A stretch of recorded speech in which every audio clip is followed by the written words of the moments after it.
The morning I spotted the moving truck at the end of my driveway, I almost dropped my coffee. I had been standing at the kitchen window of my lake house, watching the sun come up over the water, thinking that this was exactly what I had earned after 38 years of working, saving, and waiting.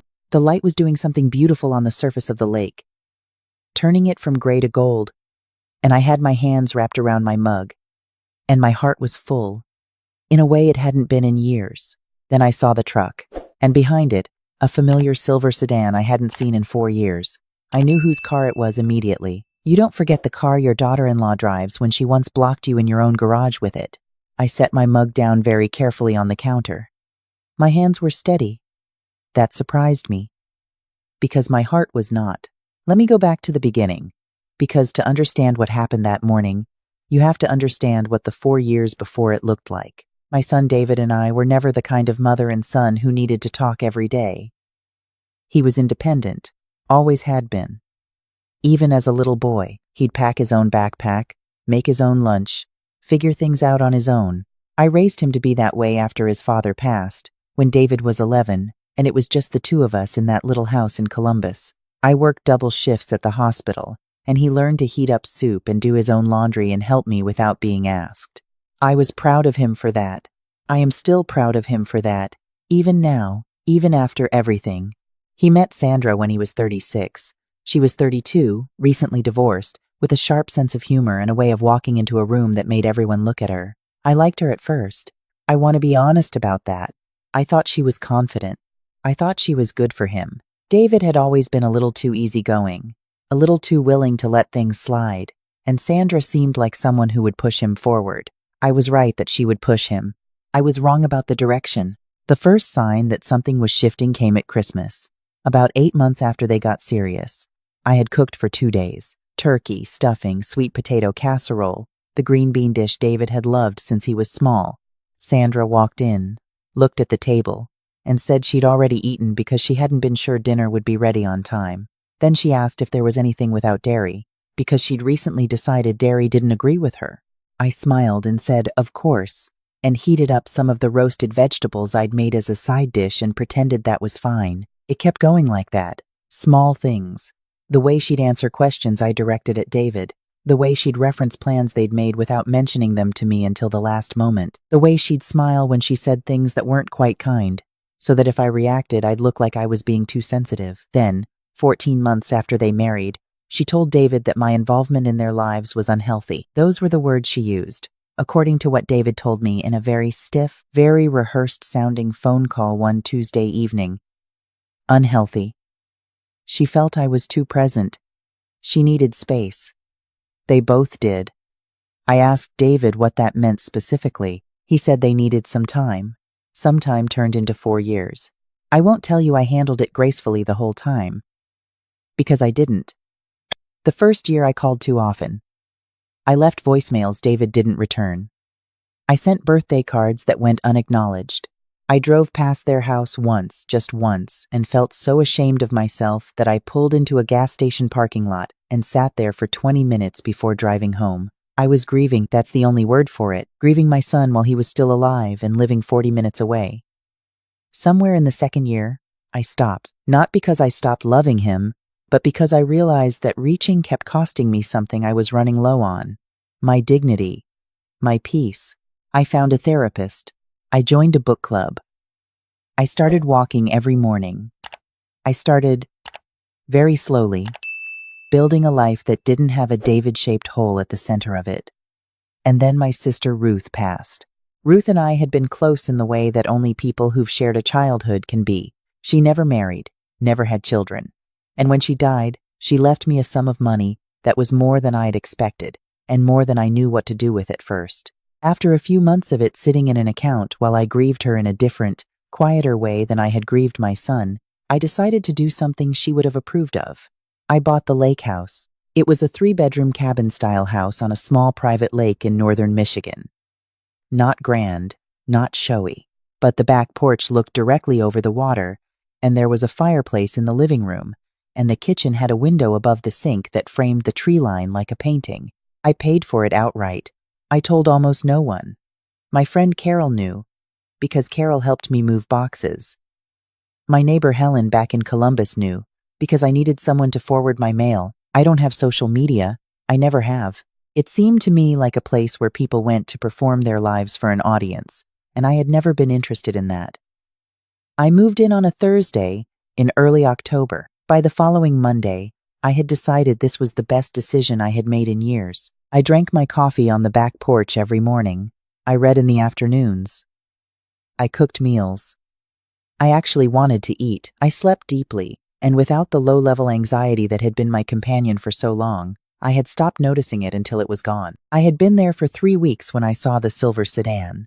I stood at the kitchen window for a moment and watched. The moving truck had stopped at the end of the driveway rather than pulling in, and I could see figures getting out of the car. David first, then Sandra.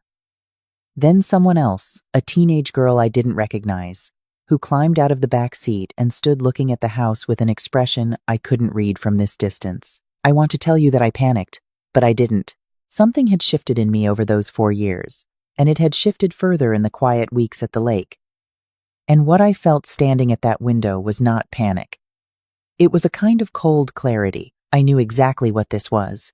I had spoken to a property attorney 2 months before I moved in, not because I expected anything specific, but because I believe in being informed. She had explained to me very clearly what it meant to allow someone to establish residency in your home in the state of Michigan. She had explained the difference between a guest and a resident. She had told me what documentation would help me if things ever became complicated. I had kept that conversation in mind the way you keep a spare key, just in case. I went to the front door and I opened it before they reached the porch. David stopped walking when he saw me standing there. He had aged in 4 years, a little heavier, a little more tired around the eyes. Sandra was behind him, and she was smiling, which told me everything I needed to know about who had planned this visit and what she expected to happen. The teenage girl hung back near the car, not meeting my eyes. "Mom," David said. "David," I said, "this is unexpected. We should have called," he said, and I could hear in his voice that he knew this was wrong, that somewhere underneath whatever Sandra had constructed for him, he knew exactly how wrong this was. "You should have," I agreed. Sandra stepped forward. She had always moved like someone who expected to be given room. "We've been going through a really hard time," she said. "David's company had to downsize, and we had to let our lease go, and we just thought with all this space we could help each other out." I looked at her for a moment. Then I looked at the moving truck idling at the end of my driveway.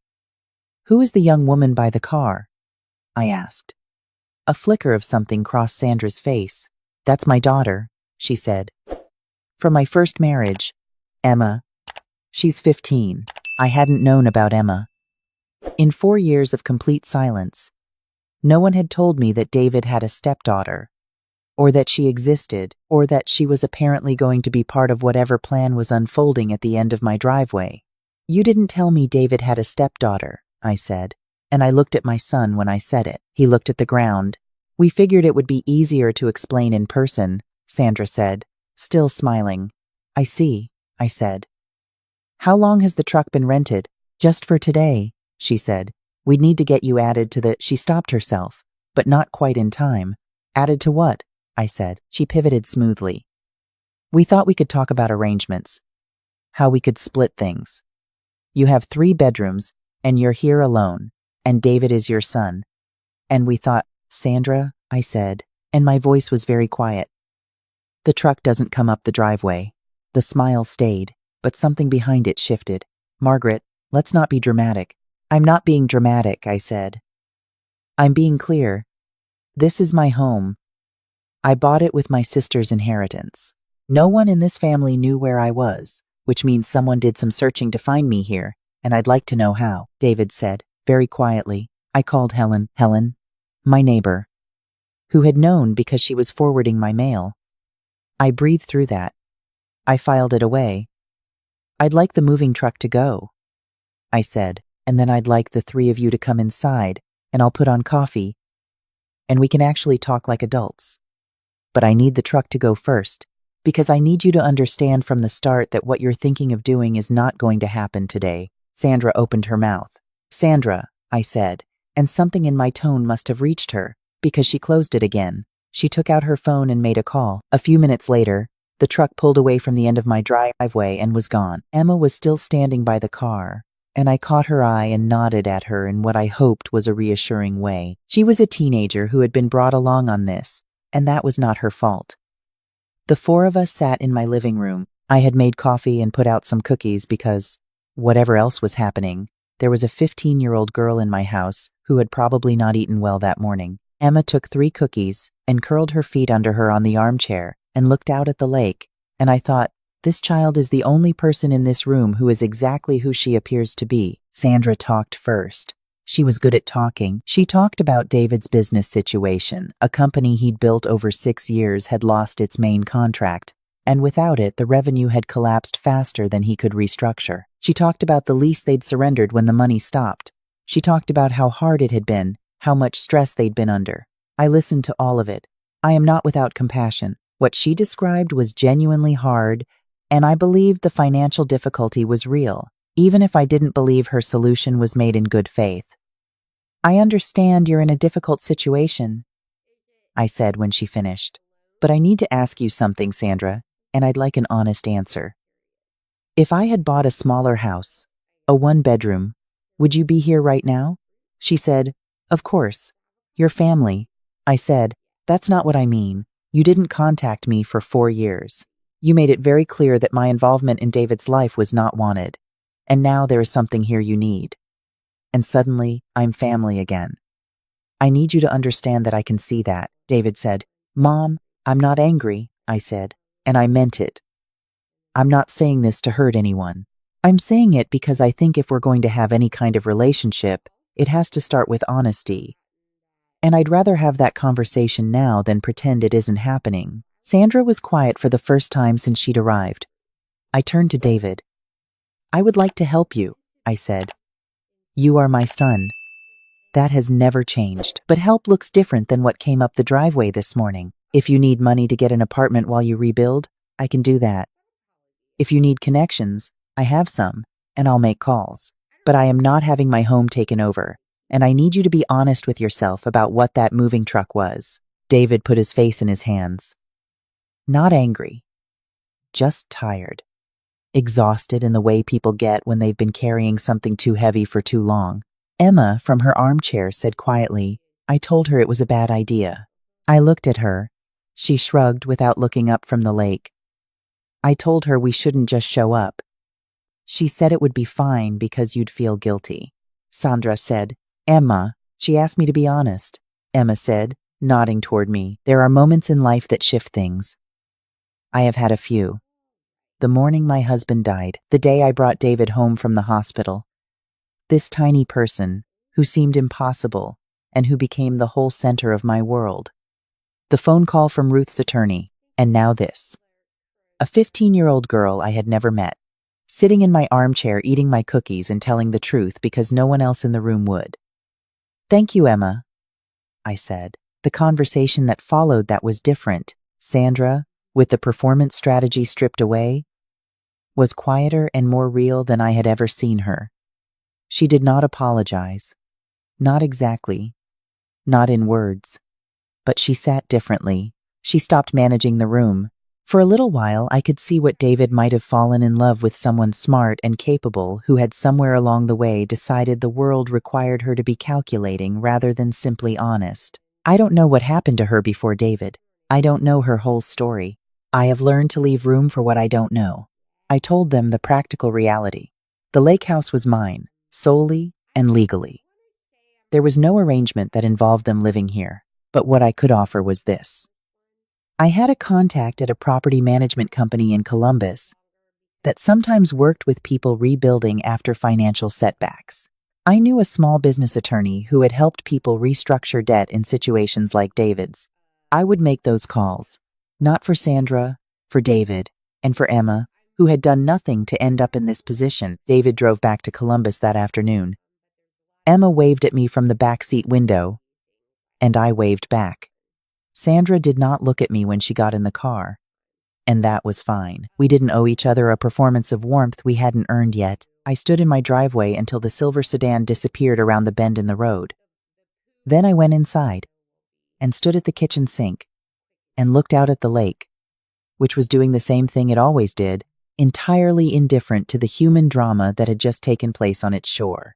I called the property attorney that evening, not because I expected legal trouble, but because I wanted to document the visit. She said I had handled it correctly. She said most people in my situation either shut the door entirely or let people walk through it, and that what I had done opening it, saying clearly what was and wasn't possible, and meaning it was harder and more valuable than either extreme. Over the weeks that followed, David called. Not the rehearsed, Sandra-present phone calls of the early estrangement years. Real calls, sometimes long, sometimes just to tell me something ordinary that had happened. We were careful with each other. We were learning, both of us, who we were to one another now. That takes time. I wasn't in a hurry. Sandra sent a text message about 3 weeks after the visit. It said, "I know I owe you more than this, but I'm not sure I know how to give it yet. Working on it." I read it twice. Then I wrote back, "I know. I'm not going anywhere." Emma sent me a photo a month later, a sunrise over some water near Columbus, just a creek, really. Nothing like the lake, but she had noticed it and thought of me. I put the photo on my refrigerator, and it is still there now, next to a small watercolor Ruth painted years ago of a shoreline I've never been able to identify. Some mornings I stand at the kitchen window with my coffee, and I think about all the ways that day could have gone. If I had panicked, if I had guilted, if I had let the truck come up the driveway because he was my son, and love sometimes makes us abandon ourselves. I think about the version of me who might have done that, who would have spent the next year being managed in her own home, slowly hollowed out, and I feel sorry for her. And then I feel grateful that I had 4 years of loss to teach me what I was worth, and a sister who left me the means to have a place I could stand in and mean what I said. I did not get my son back by opening the door that morning. I got him back by standing in it. The lake is frozen now. It happened gradually, and then all at once, the way things do. I drink my coffee on the back porch, even in the cold, because I have learned not to trade the view for comfort. The ice is pale blue in the early morning. The tree line is bare. Everything is very quiet and very clear. I earned this quiet, every bit of it, and I am not letting it go again.